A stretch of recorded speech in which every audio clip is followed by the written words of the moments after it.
When I was in HS, I lived with a friend for a short while 'cause I was living in a different state from my parents. The house her parents had was just a rambler, but it was super cute. I really loved the layout. The bedroom I inhabited was a good size and in the basement. I had the hardest time sleeping in that room or being alone in that house, period. In fact, I started sleeping upstairs with her. I didn't stay there long. I ended up moving back with my parents. A couple of years later, another friend dated a kid who also stayed in that room. Long story short, my friend I had lived with, her dad helped troubled youth and they would occasionally take someone in. I hadn't been troubled, but it's why they were open to me staying with them. Now this kid, whom I am still friends with, had ended up staying with this fam, 'cause he bonded with my friend's dad. It's a completely different friend who ended up dating him. Small town USA, man. Well, I digress. After dude stayed there, later in life I was speaking with the friend who dated him and we were talking about that house and room. She told me that she always felt weird there also, and had found out that someone had passed away in the room prior to our current collective family of friends living there. A few years later, early 2000s, I lived in an 120 yo house in Uptown. MPLs that definitely had some active energy also.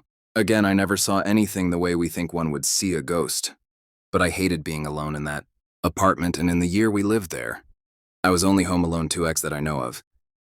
In our house, objects disappear, then reappear in places where we already looked. Okay, so one may say we overlooked, but one incident stands out. Whenever my husband has a cold, he uses Vicks VapoRub from a small round plastic pack. Next time he had cold, couldn't find it, bought a new pack. Then, a couple months later, needed it again, couldn't find, again bought it. We didn't think much of it because it being a small thing could roll away anywhere.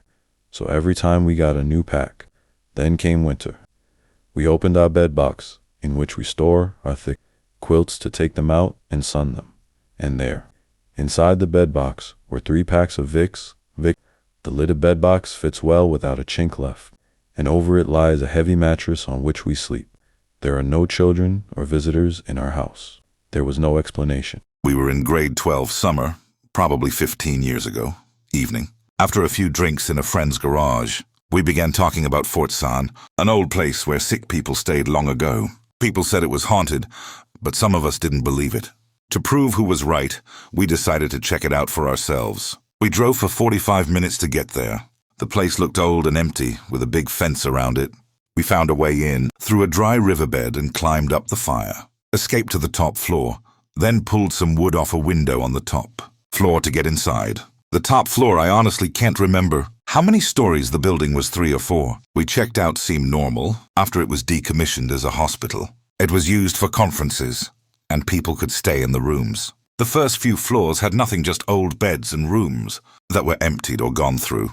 As we used the interior stairwell, we opened doors carefully, using chairs to make sure they wouldn't lock behind us. At this time, the skeptics were laughing at the whole situation, at how anyone could be scared of this place. My one friend, feeling desperate, I think told us about the basement being the place where they would cremate the children that died of tuberculosis. So down we went. By the time we got to the basement, things felt really creepy. But creepy like you are in an abandoned building creepy, not ghosts are present creepy. The walls were old and falling apart, and it smelled weird. Plus, it was so dark down there that only a few of us with flashlights could see where we were going. At this point in the basement, we all split up.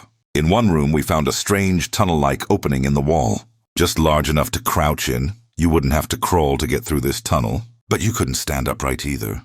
Just then, I realized I was standing in something wet on the floor. Shining a light on it, I saw it was blood. We called all the other guys to come over. I assumed one of my friends got hurt, breaking glass or something, and wanted to make a scene. When everyone gathered, none of us was hurt, and we all got a little uneasy feeling, and you could tell people were ready to leave. Then, we heard loud banging sounds from the doors we had propped open. They had slammed shut.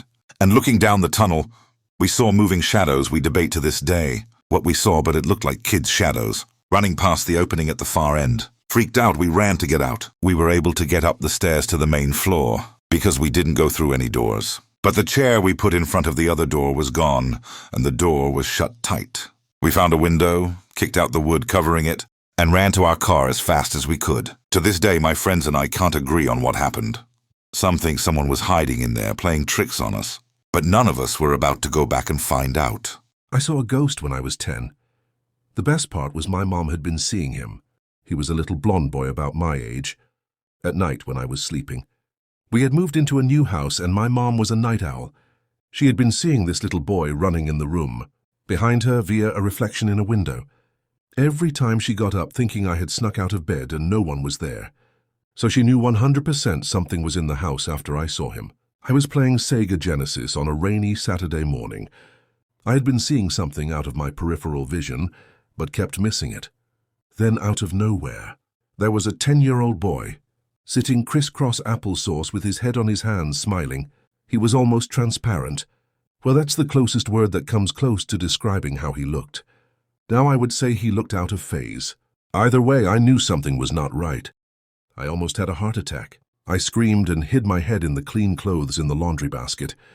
My mother said she could tell by the scream I produced something was wrong.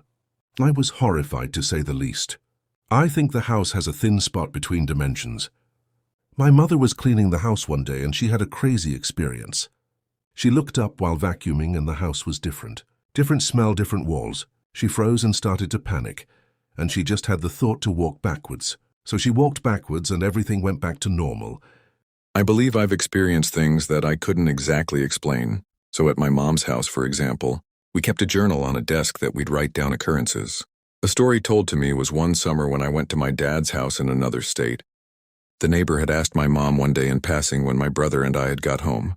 We still had not returned. The neighbor reported seeing a boy at the house and assumed it was one of us. One night I heard what I thought was one of my family members walking up the stair one night, thinking it was my mom getting home from work.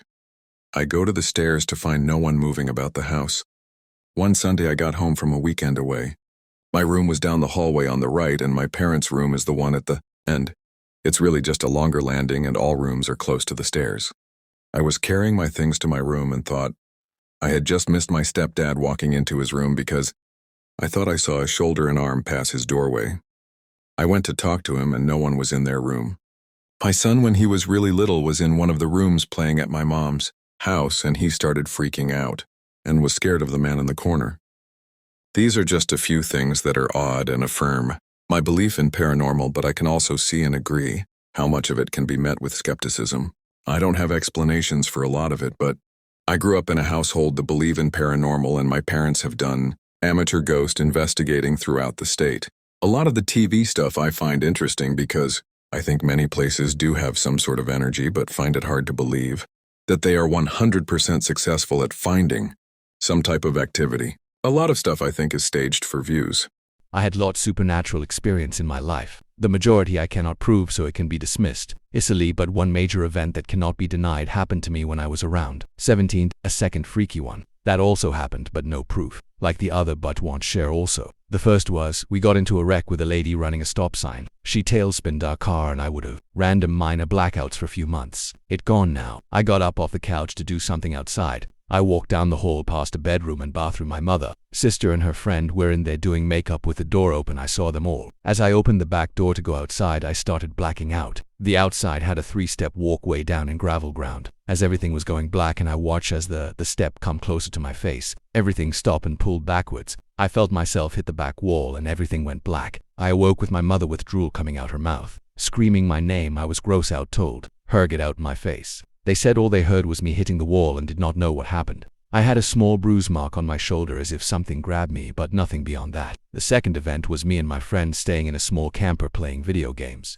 At the time, cassettes still existed and we liked one song, so we kept stopping rewind over and over just to hear it. Well, we zone out into the game and I noticed that one song we love and kept repeating before was going a lot longer than normal and was not stopping. So I told my friend. The moment he agreed, the song stopped playing and the radio stopped.